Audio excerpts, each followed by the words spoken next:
Got a key matchup on Friday afternoon after your Thanksgiving meals have settled in Bowling Green, Ohio, where the Miami, Ohio Redhawks go on the road to take on the Bowling Green, and I'm forgetting their mascot. Brad, you'll have to. The Falcons.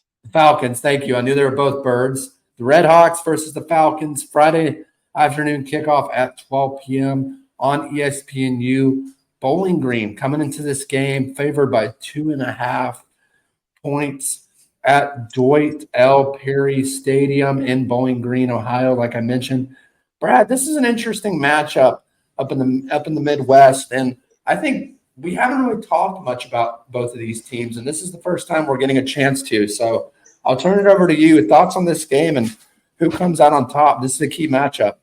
Yeah, Nate, absolutely. Love the MAC, such an underrated conference. And, just you see some really, really quality football out of that conference.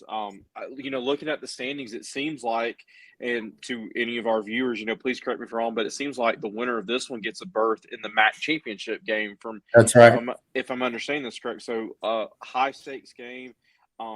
Two teams that 7-4 on the year, matching records, and I've been impressed. I admittedly, haven't watched a lot of either one of these teams, but doing my research, two teams that I'm impressed with. Really want to focus on Bowling Green State, and I guess I'm kind of giving my pick away, but team that I'm very, very impressed with, Connor Bazelak, the former Missouri quarterback, is leads their offense, 15 touchdowns, 4 picks. Nate, this really stood out though to me, man. Their leading receiver, Harold Fannin Jr., a tight end, and Nate, these numbers are they're mind blowing. 92 catches, almost 1,300 yards, and 9 touchdowns from a tight end. I mean, this guy is a matchup nightmare. And just looking at Bowling Green's schedule and who they played, of course, they played Penn State very closely. They played Texas A&M very closely. There's 2 losses to two very good teams. This Bowling Green State team, I think, is very, very good. I've been impressed with their defense. They've given up 13 points, in each of their last 3 games. They're on a nice little win streak. And I know I'm not talking about Miami of Ohio a lot. They're a good team.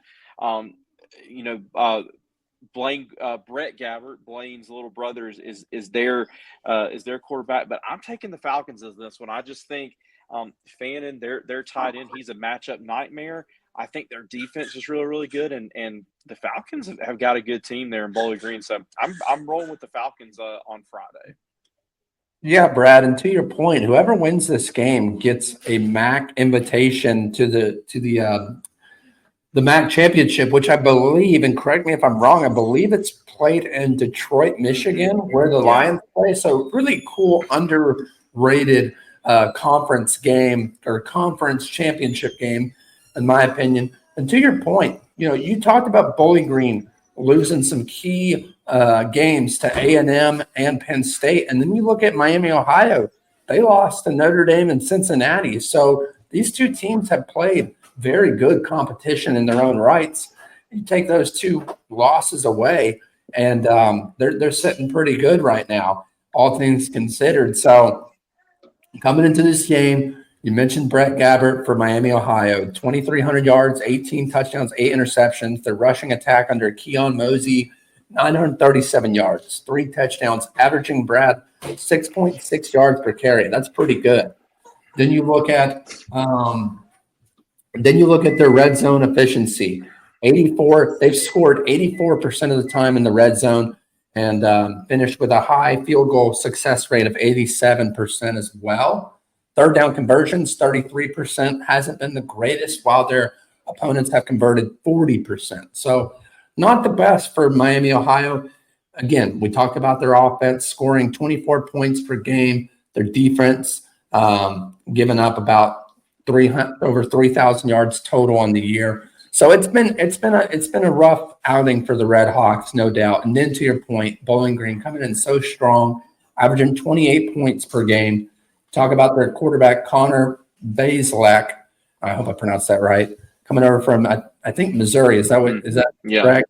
This transfer portal is crazy, Brad. We talk about it all the time, but every single week we're talking about a guy that transferred from a major program or transferred from an underrated program to a major program. So it's been really cool and really fun to watch. So coming into this game, they're 6-1 in the conference. I'm going to take the Bowling Green Falcons as well. I think they've been very efficient. You know, they're converting 38.8% on third downs, with a 65% on fourth downs, which is very impressive. Red zone success of about 82%. So it's going to be a great matchup in the MAC. These fans love this game, and I have no doubt that the fans are going to come out watching for this one. Give me Bowling Green in a close one, a 2.5-point spread. You got to think that this game's going to come down to the wire. Let us know down in the comments who you think is going to come out on top in this key MAC action, as we call it, MACtion matchup on Friday at 12 in Bowling Green, Ohio.